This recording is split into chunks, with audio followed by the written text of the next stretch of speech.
all we're going to do is glasses and eye exam and that's it. Yeah. But that's not going to be the future. And I learned that very quickly, like, about 5 or 10 years ago. Hey, that's not the way we're going to go. You have to specialize. You have to find a niche. Find something that you love, find your niche, and charge for your services. Because if you're going to be doing eye exams, just regular eye exams, or what makes you different from someone else?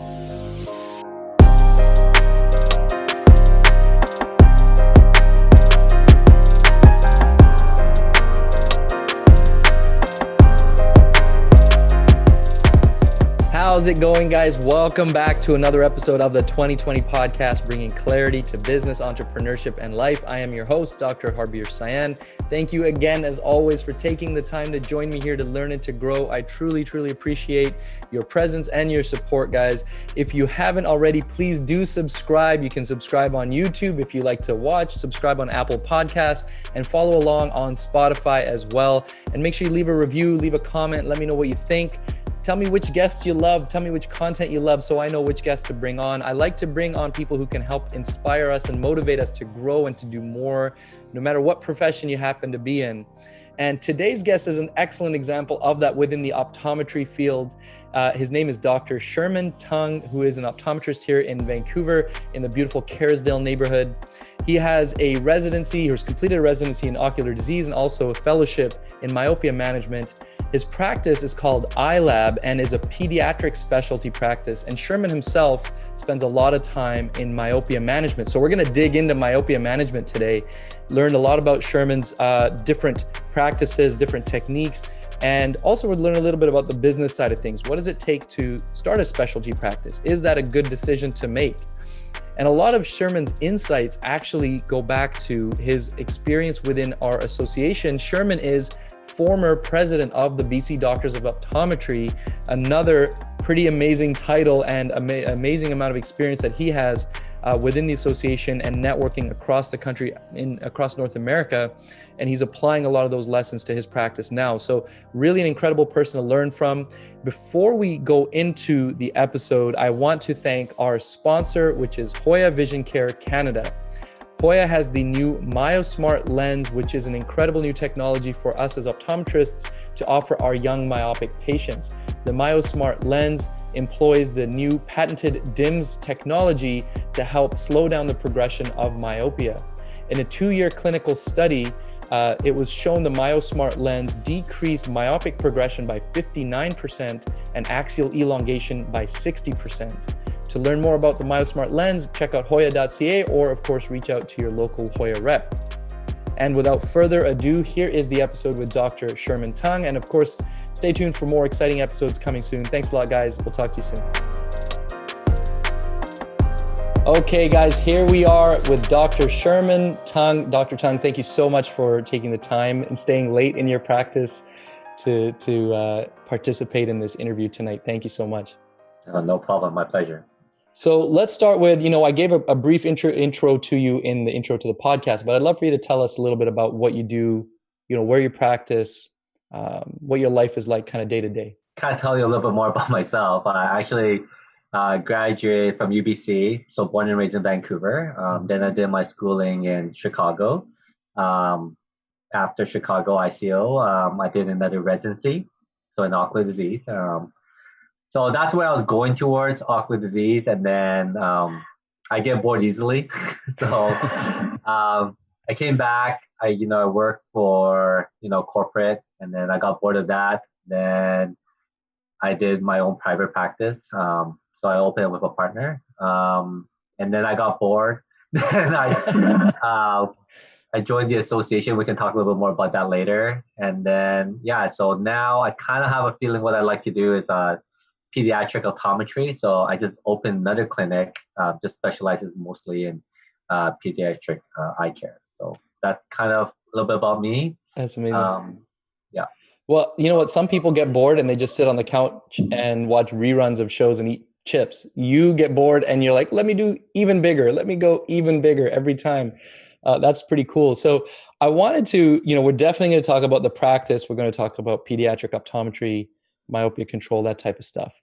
But I want to rewind and go to you're former president of the BC Doctors of Optometry.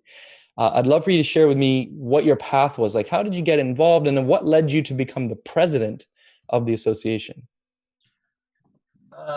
Okay, how did it all How much started? time do we have, right?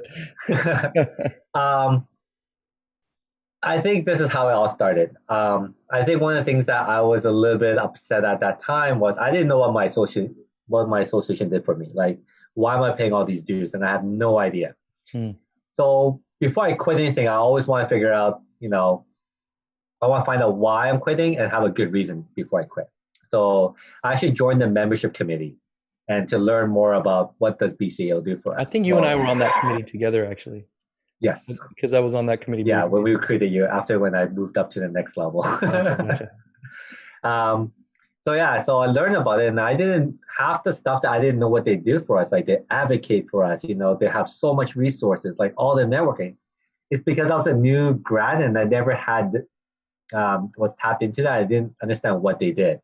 And I think one of the reasons why during my time when I finished graduating is that there were more back then. There was more Canadians that graduated from Waterloo than from American schools at that time. So at that time, when I come back, like everyone knew each other, and I didn't really know anyone there. So that's one of the reasons why you should join the association. You can get to meet new people. Right. So I was learning about it. Like, wow, they actually do a lot. Like they each time we have a negotiation for a contract with MSP, they go negotiate. Like as I was getting more involved in helping each other, helping the association, I found out that they do a lot for us. And so hey Sherman, you've been very involved. We like to be part of a board member. I was like, yeah, that's fine. 1 year term, that's fine. Hey Sherman, and then we had this year where there was no succession planning, and they were like, okay, we need someone to really step up. And they kind of looked at me, Sherman, what do you think? I was like, no, I'm not ready. Like, there's no way. But somehow I was like, fine, if I get elected again, maybe I'll consider it. And the next thing you know it, I was like, oh, I'm president. Just like that. Just like that. So that's kind of my story, how I went through, about to quit, to learn more about it, and then how much, the association does for us. And that's why, like, I'm still, part of the association. Yeah, I might not be the president anymore, but I do still part of like C committee and all different committees. Yeah, absolutely, absolutely. I know that you're still very involved, and it's always appreciated. You know what? I've been part of the association, my entire career, and I know that when you were president, things were going in the right direction, and people really appreciated the work you're doing. So thank you for that. Couple of interesting things there. Like, again, you were about to quit, and rather than just quitting flat out, like, this seems useless to me, let me actually learn about what is happening here. Maybe I'm missing something. Maybe I'm not quite seeing the full value in it. Why does this thing even exist if it really sucks that bad? But turns out it doesn't. It's just there's maybe a miscommunication or misunderstanding of the full capacity of what happens. I think that's really important in a lot of ways before somebody quits their job or quits their profession or whatever they might, like, just see what else is out there. You mentioned MSP. Just for the people who are listening who don't know what MSP is, that's what's the right way of saying this? Our provincial healthcare plan, I guess you can call it. Like, everybody talks about Canada having this universal healthcare. That's the sort of the part of the government that pays for certain parts of healthcare. And so our association negotiates with them to increase the fees that the government pays us for certain services that we do, just so we're on the same page about that. Yeah. So what did your job as the president entail? Like, okay, let's narrow that down. What was the coolest thing you did as the president? Actually, it's actually personal growth, to be honest. Like, okay. I gained, even though I gave a lot of time to the association, I gained a lot back just by the different meetings you have to go to, all the leadership responsibilities that you have to, you have to lead by example, you have to go to these different meetings. But one cool thing that I learned a lot during the association, during these meetings, is that you meet different leaders and or forefront thinkers, like, hey, where's the profession going to go? And you pick up on it, you listen to them. It's like, at the time you might think, oh, they're crazy. Why are you thinking about that? All we're going to do is glasses and eye exam and that's it. Yeah. But that's not going to be the future. And I learned that very quickly, like, about 5 or 10 years ago. Hey, that's not the way we're going to go. You have to specialize. You have to find a niche. Find something that you love, find your niche, and, charge for your services. Because if you're going to be doing eye exams, or just regular eye exams, or what makes you different from someone else. And that's what really engaged me as a president. It was the role of president. I learned a lot. What's the future going to be like, and how do you want that future to look like? And these leaders are kind of shaping it. And when you hear the industry leaders, what the industry is telling you, what everyone's seeing, it gives you that different insight. So that's one of the coolest things that I learned as a president. That is actually really cool. And I know that from being part of the association, I see that other provincial presidents come to our meetings, and everybody's kind of networking and discussing things. So it makes sense you would be chatting with the kind of the foremost people and the people who are kind of cutting edge and whatnot. So you would be a good person to follow as far as what you're doing in business and what you're doing in your optometry clinic. And here you are specializing in pediatric optometry, which I don't know how many people I know who are really specializing. I know some people do VT, and some people like to do myopia control, but that's like, you just do those things. You don't do the regular stuff anymore. So maybe that's something that the rest of us need to catch up on, is start to really specialize and cut down into that niche that you're saying. So when is it that you decided to do the pediatric optometry? Because I know you kind of renovated and rebranded and everything, your practice, right? What was it called before? When did you make the decision to switch over? I used to be at another practice, and what we did was, back in 2010 when we first opened that new practice, it was kind of like, hey, we're going to be your family eye care. Right. And that's how we started. We kind of outgrew that space, and it was great. I built had a great clientele. The problem was, it's kind of like a family GP, like I doing the same thing over and over, and it wasn't getting that same satisfaction. It wasn't like really, I did enjoy optometry, but the great thing about optometry is that whatever you do, there's so many different things you can do. There's like low vision, there's VT, there's lots of different things. And one of the things that I've always really, really interested was myopia management. But as a business mind, if you want to just open an office just for myopia management, it might be a little bit hard. So I partnered out with another doctor, hired as an associate. She does the VT stuff. So I see this lot hand in hand when I see a lot of kids. It's like, hey, you know what? You need VT, and there's not a lot of VT doctors in Vancouver, like on the west side of Vancouver. So I started looking for that, and I was getting a lot more myopia management patients. So I needed a bigger space. So hey, put two together. Like, let's make a pediatric office that does kids exams, VT, myopia management. Most of these are geared more towards kids. So that's the reason why we kind of open up like a pediatric office. And it's fairly new, right? When did you guys officially open iLab? Officially opened this year in February 2020 for 1 month. It's perfect timing. Wow, fantastic. You know what? There's never ever like a perfect timing, but anytime you just roll with it. It is what it is. We did close for 2 months, but hey, during those 2 months, I had time to study for my fellowship, which I got for my myopia control. And then also working out all the different protocols. Like, I feel, gave us that extra time to like, hey, what are our protocols? What are our procedures? Kind of prep us for, when we do open full time, we have everything all in set. Like, so things will be more organized. Yeah. What advice would you have for somebody who's kind of approaching that, maybe getting bored like you did, of the kind of the family practice setting, and wants to specialize? What is it that they should look for, like maybe psychologically, mentally, for themselves to be prepared for it, but also what should they see in their practice that they could use as kind of landmarks to say, okay, this is a good time for me to make that leap into a specialty? I think it really depends on what type of stage in your optometry life you are. I think if you're young, within the first 10 years of your career, just go for it. Whatever you love, whatever you find, just go for it. Mm-hmm. The only way you're going to learn is actually just going for it. And one of the characters of optometrists is that we don't like to take risk.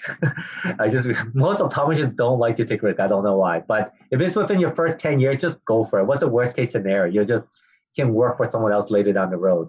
But if you're kind of going where you have a big patient base and you're like, hey, what I'm going to start doing, then you got to start thinking about how you're going to strategize, because you can't just go cold turkey and say, I'm not seeing these patients, and you already build up these patients expecting to see you. Mm-hmm.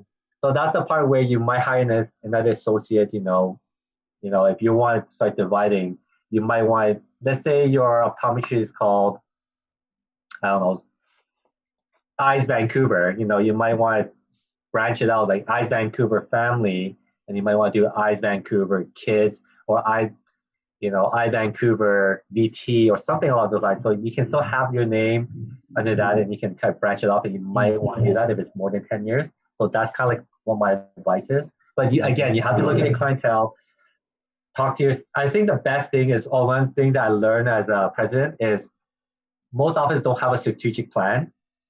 So I know it's hard, but if you can take maybe 2 or 3 days out of the whole year, kind of do a retreat and have all your staff members like, hey, what's our vision for the next 2 or 3 years? And plan it, because if you think about it, you still need your whole team to kind of buy into it. So that's something that you might want to consider, like strategic planning, like, hey, what do we want to see ourselves in 5 years? Are we happy doing the same thing what we're doing? And, if you are, then, you might not want to do niche kind of stuff. But if it's something like, hey, I want to kind of incorporate this, then you might want to consider that. Yeah, no, that's a good idea. Well, obviously having a plan and a vision of where you want your practice to go, but the idea of like how, if you're more established, you should probably slowly branch off and create that niche versus like cold turkey, because it would be hard to be like, oh, my practice is running so smoothly and I'm bringing all this revenue, and all of a sudden stop that, and now I'm going to just try this other thing.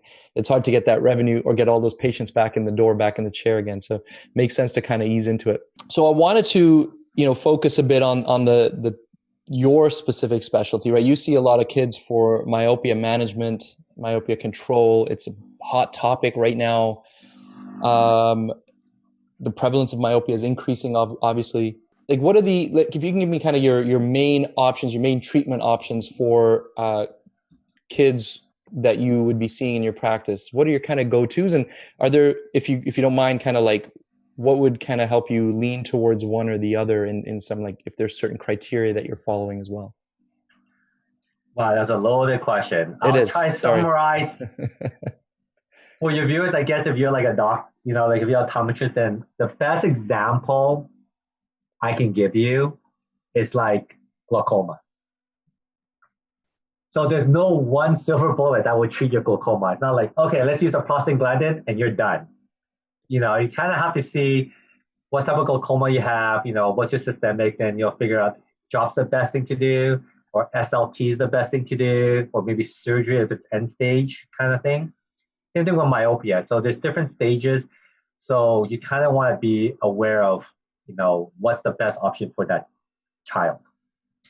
But having said that, the main kind of 4 things that are kind of in the market right now, one will be the one that I like to go to, number 1 is orthokeratology, okay lenses. That's the type of lenses where you wear at nighttime. It reshapes your cornea, and then when you wake up in the morning, you can see clearly for the whole day. That's my specialty. The other one, sometimes not all children can put hard contact lens, or parents are not comfortable with that. Then you have your specialty kind of multifocal kind of designs.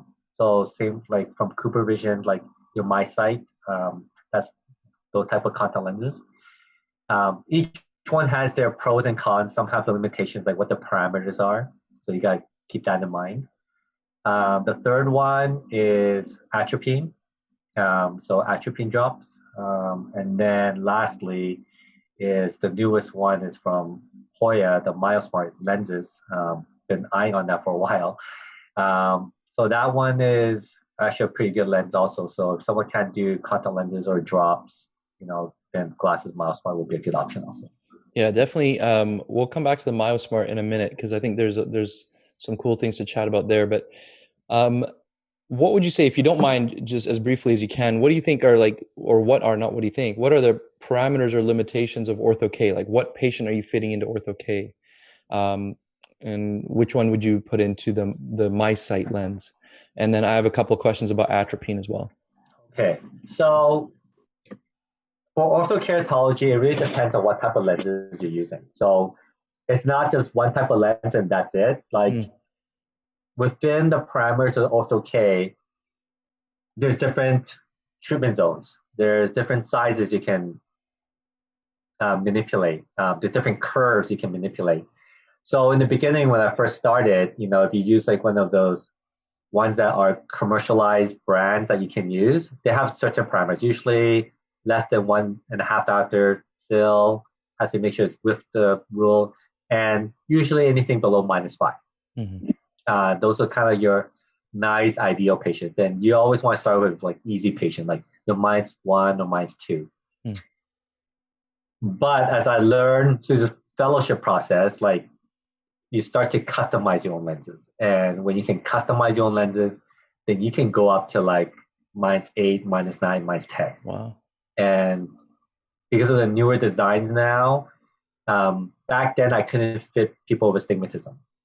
Now we can do bi-toric ortho-K lenses. And before, back then, you couldn't do anyone with more than 2 cil.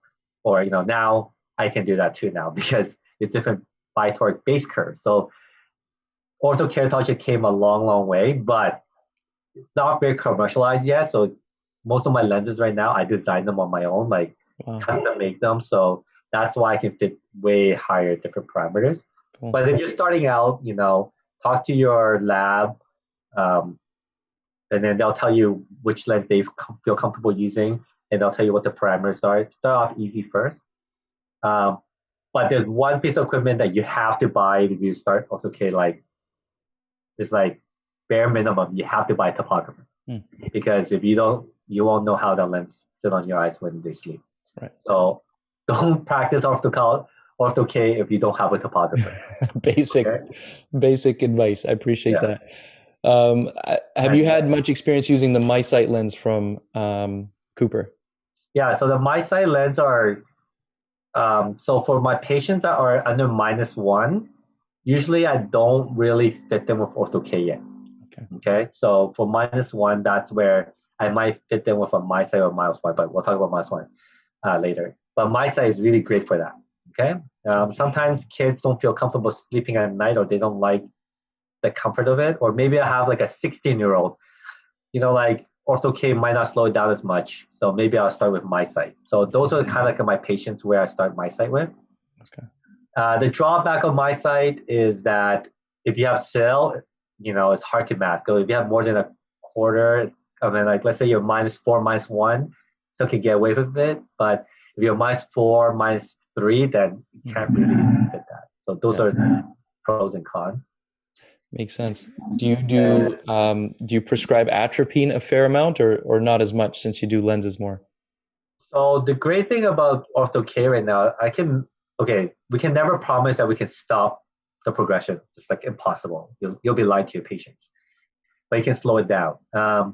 If I do have some patients where I'm on another treatment, I don't use atropine as my first line treatment. I use it as my second line treatment. So if they're still progressing quickly, then I will start them on atropine. Gotcha. That's how I do it. But before options, I did start on atropine, but now we have different more options now. I usually use atropine as my second line. Gotcha. And when you say second line, the first line didn't work, so you stopped using it and then you started atropine, or do they overlap at some points? Do you double up? Just overlap. You just double them up? Yeah. Okay.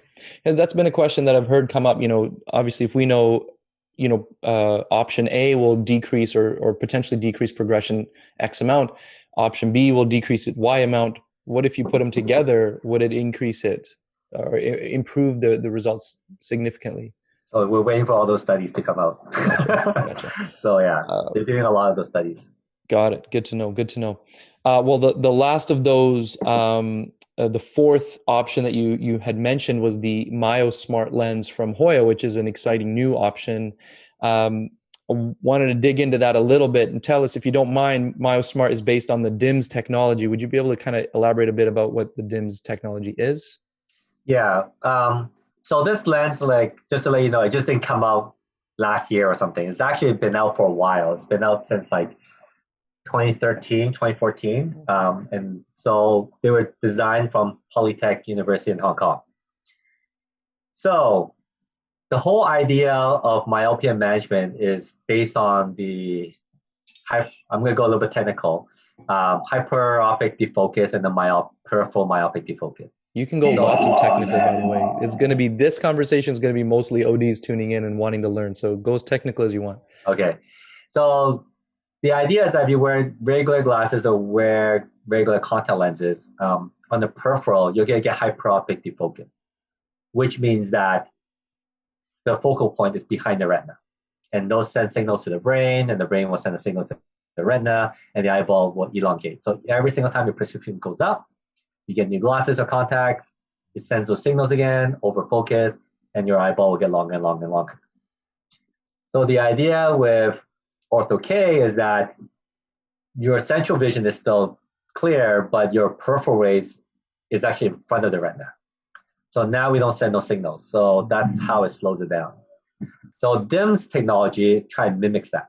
So instead of using an OK lens, you're actually using a lens. And they use these kind of little, I actually have an example of it. Oh, sweet. Great. It's really cool. Like you can't really see it, but I'm not sure if you can, probably not. Thought you might be able to see it. But anyway, so the idea of the lens is that I'm one of those people that likes to show diagrams. Oh, fantastic. Great. This is more than I was expecting. I hope you're watching. Anybody who's listening, make sure you go to YouTube and watch so Dr. Tung can give you some visual examples here. So you can see that they have these little prism kind of peripheral blur. Yeah. So the center part you can see very clearly, but on the outside part, it causes that myopic defocus. So it moves that light to the front of the eye. Mm. So by doing that, it slows down the progression of myopia. So they did this cool. Well, the reason why I'm so excited about it is because when I went to a conference and I started learning more about this lens, I was like, you know what? There's just patients that don't want to wear contacts, or they're too young, or they can't put it in. Like, the only option is atropine at that time. Mm. So I was waiting for this lens, and by 2016, 2017, they actually released it in Asia, and they commercialized by Hoya, and all the colleagues that were in Asia like, oh my goodness, Sherman, this lens is working well. This actually works. I was like, okay, when's it gonna come to Canada? So almost every single month, I'll be like calling my Hoya rep. Hey, is it here yet? Oh, it's coming in July. All right. Hey, is it here yet? Oh, there might be some delay. Hey, is it here yet? Oh, there's COVID. Right. And then that happened, right? So finally, it released around sometime in this year, August, and I know my rep was like, okay, fine, here you go, Sherman. You have to do a course, you have to do a class to learn more about the lens. And then once you get certified, then you can sell the lens. So I've been using it since July. And, those patients that been about 6 months, their progression is is a good alternative to kind of slow down the progression. So, and that's why I'm so excited about it. Well, you said the lens came out a few years back in Asia, and they actually did some proper studies on the test. Well, as I suppose, as well as studies go, they did a 2-year clinical study, and it showed some pretty significant results. I think it was. I'll tell you why I love about that study was because it was randomized double mask study. There you go. Okay. So that's one of the reasons why I liked it. So there wasn't any bias, and then the study shows that it can slow down the myopia progression by 60% or 59%. Mm-hmm. But they also did something cool, is that they also look at the axial length. Right. So that's going to be the feature of myopia. You have to measure the axial length. And they also show that it can slow down by 60%. Now, everything has pros and everything has cons. So one of the things that with this study was the subject group. It is between 8 to 12-year-old. 8 to 13 or 8 to 12, I forgot, sorry. Okay. For Asian patients. So, some can argue well, does it work for a different ethnicity? How about someone that's 14 or 15, does it work? Right. I mean, if it kind of works between then, you just kind of have to extrapolate the data and use your best clinical judgment. And I mean, I feel comfortable using someone that's under 8 or someone that's over 14. I'll still feel comfortable prescribing it. Well, again, just by extrapolating and by using my personal clinical experience, that's the age group that tends to progress the fastest, in my experience, right? Is that sort of pre-teen, early teen years.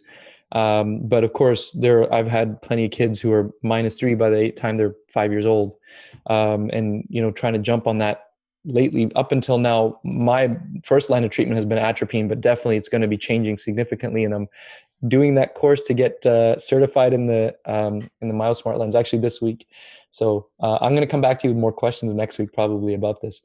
What do you say? So someone like me who's trying to get more into myopia management, is the MyoSmart lens a good, easy kind of way to get into it? What's sort of like the benefits you'd say from a practitioner's perspective and the patient's perspective? I think it is a good, each patient is a little bit different, right? Like, I mean, you have to ask about their lifestyle. If the child, doesn't play a lot of sports, stays at home, the lens might be a good option, okay? But if you start the lens off and let's say 6 months or 1 year, you do get some progression and it's like rapidly, then you might want to think about changing to ocular lenses or a different type of method, right? Or you might want to add atropine to.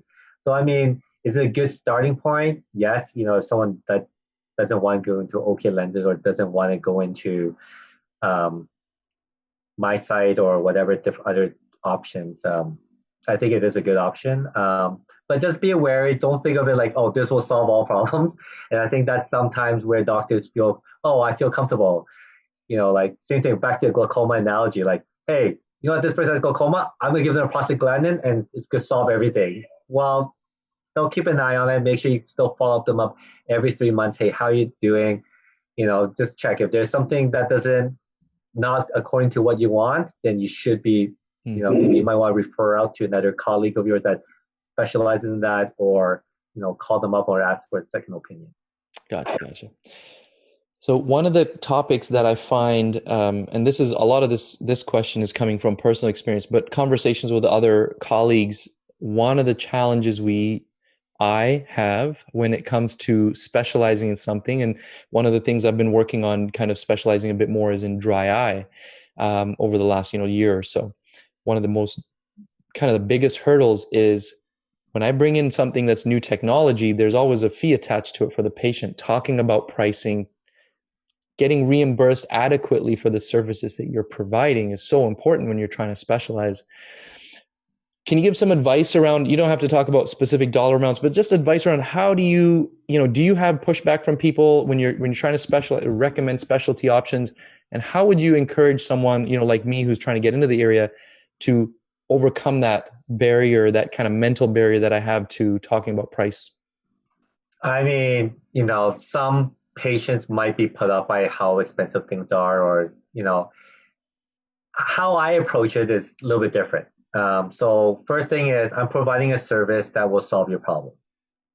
If I can do that and, give you a plan and educate you what I'm going to be doing and where your value is going to be, then most of my patients will be agreeing to my services, right?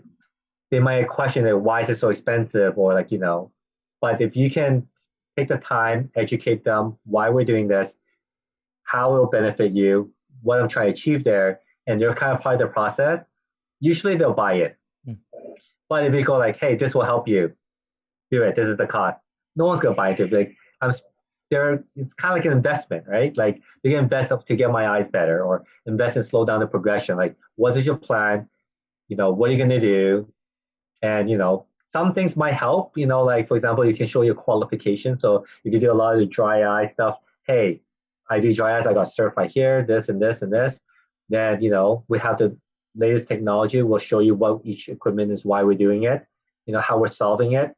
I think if you kind of sit down the time and kind of discuss that with them, then they'll appreciate it and they'll go somewhere else. Maybe if price is an issue, they might go somewhere else. Like, what, that doctor didn't address that, or because usually you pay what you get, and a lot of patients understand that. So if you provide a great service and you believe in it and you educate your patients, I don't think you should think that price should be a hindrance. And if they decide not to, I wouldn't just lower your prices just because of that. You still have to believe in your own services. I got you. Stick to your guns, kind of believe in what you're doing. I find that there's a disconnect between, I say it's $500 to get this treatment and it will make you better, and the person, feeling the results of that treatment. If once they feel the results of that treatment, if it worked the way you said, then they'll say, great, that $500 was worth it. But how do you get them to understand that treatment is going to benefit them, then I guess education is really the key there. And believing in what you're doing, I think, is probably the biggest initial hurdle, right? And like believing that what you're actually doing is helping the patient, and then you're going to be reimbursed adequately for it. I think that's one of the biggest, I'm going to just keep saying that because it's one of the biggest things that I've had to deal with over the last 12 to 18 months is like being comfortable telling a patient that they're going to pay this fee for this service. And in the beginning, there were a lot of patients who were kind of like, forget that. But now, as I've learned to kind of explain it to them a lot better and educate them more appropriately, you see that the reactions are very different on the whole, actually. So I think one thing that really actually helps, I'm not sure if you do this, do you have any brochures, stuff that's geared towards your branding? Stuff with my branding? No, actually. So I feel like if you use a lot of sometimes you use a lot of other, like let's say I'm going to use Zydra, for example. Oh, here's a brochure, here you go. They're like, okay, well, this is Zydra's plan, this is not your plan. So things like, so this is why, like, if I list out all the different type of myopia management, it's like, hey, this one's for you. This is why I'm not doing this one. This one is for you. Kind of customize, hey, your child's this prescription, this is where it can go towards, So maybe you can do like a list of like dry eyes. Okay, here's the whole dry eye spectrum. This is where you are at. What we're trying to do is try to get you from here to here. And so sometimes like that might help. That's excellent. That's excellent. So do you have brochures or content like that printed out in your office that you hand like with your own branding on it? Yeah. So with every single consultation, I will give them something to take home that's customized for them. So when that's awesome. Take home, they understand that plan was geared towards them. So if they do go price shopping, they'll go somewhere else, and that's what differentiates yourself, right? So if they go somewhere else, like, well, you didn't talk about this or you didn't talk about that. Like, where's the brochure that's like my plan customized to me? Right. One kind of funny story was when I went to, this is the first time I ever went to Kiel this year. Okay, do you guys know? Have you ever stepped into Kiels? So you go in there and yeah, I've been to Kiels. Yes. So they sell stuff, right? So here they go, like, hey, let's do a skin test. I was like, what? What's a skin test? You go in there, they're like, let's do a customized skin test for you. And all they do is kind of take this litmus paper and they put it on your forehead or whatever for 5 seconds, and they're like, hey, let's match it. Oh, see, look, this matches. This is your skin. These are the products you need. And here I am. I was like, okay. Next thing you know, I stepped out. I spent like $150 or $200 worth of products. And my wife was like, yeah, that's great for you. I was like, okay. But, I saw the value. Like, this product is made for me. And like, even if I go somewhere, like, oh, maybe I'll go buy from Body Shop. Maybe it's cheaper. But, hey, they might not have the same product, or they might not be doing a skin test. So just something that's personalized, like, makes a big difference. That is genius. That's excellent. And I think that's a really amazing thing that we could actually implement in our practices, like you've already been doing, right? So do a legitimate test too. We're not just making something up here, right? We're legitimate test, and then show the patient where they fall on the scale and then what the treatment is specific to them. That's awesome. Good job, Keels. I want to go back to something that you mentioned earlier, just super briefly here, about axial length. Do you have anything that measures axial length in your office right now? So yeah, axial length is going to be the future. So if you're going to be like really into myopia management, the reason why is axial length will actually precede your prescription change. So sometimes that will change how you treat the patient. So let's say if I have a little kid, or let's say the parents are -7 each, and you see this 5-year-old kid, and you're like, okay, they're plano, but what's their risk? And so you measure their eyeball length, and let's say, wow, I measured to be 25 or 26 millimeter. That's a very high number. Well, you know what? I might have to monitor this kid a little bit differently. I might have to, maybe I can't wait 1 year. Maybe I'll have to see you back in 3 months. And if something happens, then I will start treatment earlier. So what I'm using right now is my OCT that can measure the axial length, but it's actually not very, very accurate. So this month, I am deciding between 2 different products to see which one I'm going to buy. But axial length machines are not cheap. They're about 30 grand for each one. But if it's something that, I believe in, and it follows my vision statement, then I'm most likely to get it this month. Exciting. Well, I'm gonna check back in with you on that too, because I'd love to hear about how useful that is in your practice. And maybe that's something I'll look at down the road for me as well. So I love this whole conversation. We've covered a bunch of random, well, not random, but different topics, right? Your experience in the BCDO and giving back to the profession and the importance of that. Learning to specialize or how to specialize, when to specialize, and then within that, myopia management. We're going to talk about two completely different things here. The last two questions that I like to ask everyone at the end of the podcast are a little bit existential, some people have said. So just to prep you for that. Before we get to that, though, I want to just put out there, if people wanted to get in touch with you, what's the easiest way? Where can people find you? Where can people find your clinic? What's the best place for everyone to go? So I'm actually located in Kerrisdale, Vancouver. The best thing to do is just look up. You can follow me on follow us on Instagram at helloeyelab.ca, or just go to our website to find more information. Perfect. Okay. So the two questions. The first of the two, if we could hop in a time machine and go back to a moment where younger Sherman was struggling, whether it's financially, mentally, school, whatever it is, you're going through a tough time. You could share that moment if you want to share exactly what was happening, but more importantly, I'd like you to share what advice would you give yourself at that time? Whoa. That's probably be when I was in university. One of the things that I didn't feel like I kind of maximized my university years. Like pretty much you go to school, you try to get your best grades you can, and then you go to the next level, professional school. One thing I kind of regret, or I never really did, was actually enjoy university. So because all about universities learn oneself, right? So I never really got, there might be subliminally I learned about myself, but like there's not lessons that like, hey, this situation, it's not just about this test score, like what can I take from this? And I think I read one of your blogs or something that just really resonated with me. It's like, in school we learn, lesson to take a test, but then for the test, I actually saw it. Yeah, so the quote was, in school you learn the lesson and then take the test, but in life you get tested and then have to learn the lesson. So yeah, that's the part. So even though I was being tested outside, I didn't really took it and learn my lesson until years later. But that's where optometry came in, and that kind of filled in that gap to learn more about my, even though optometry school for me I didn't find I found it easier than undergrad, to be honest. Yeah, I agree.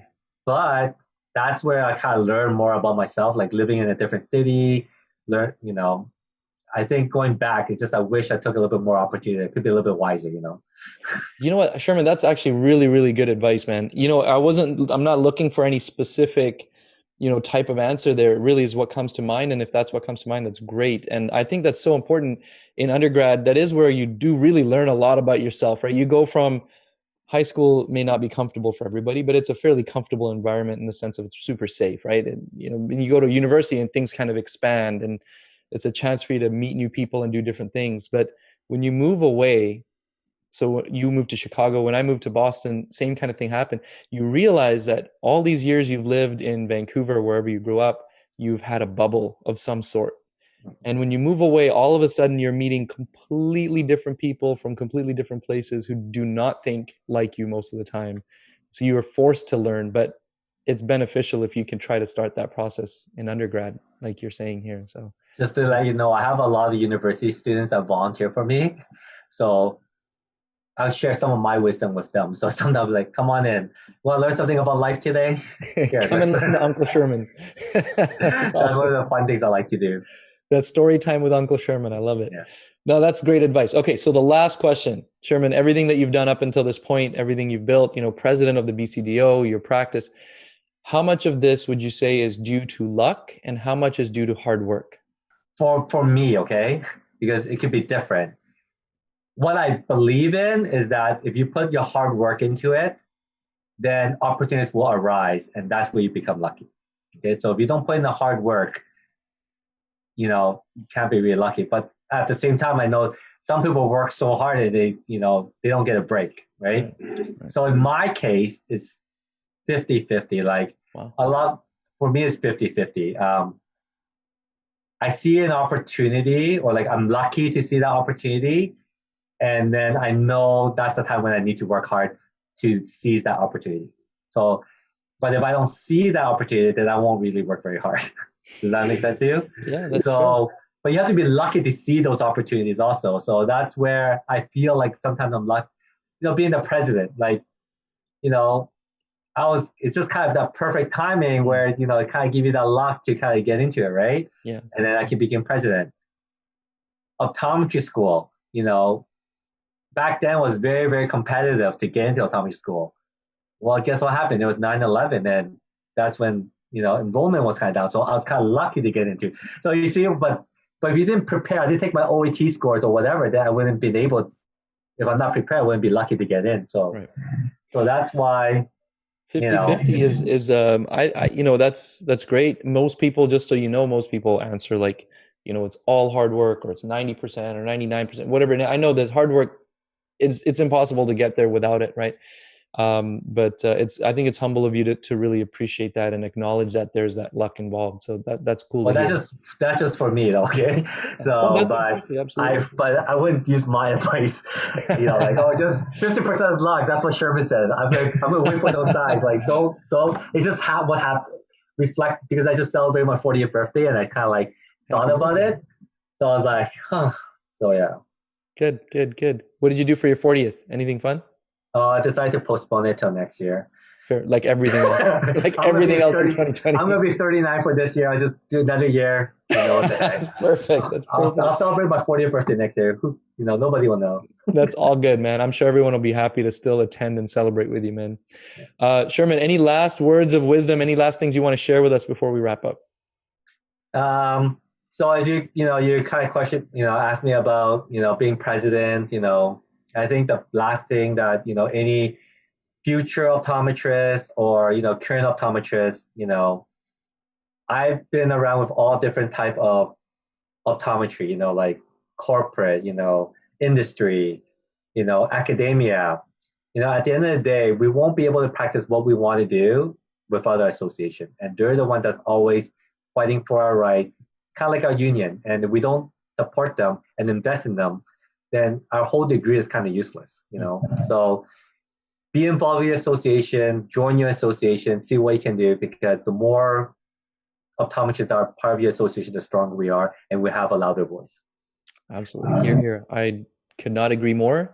I just to echo what you're saying, Sherman, almost, I don't know what large percentage of all the opportunities that have come to me through the profession have come because of my connection to the association, either directly or indirectly, meeting people like yourself and so many other amazing optometrists. And on top of that, we don't have a profession unless we have someone advocating for our profession.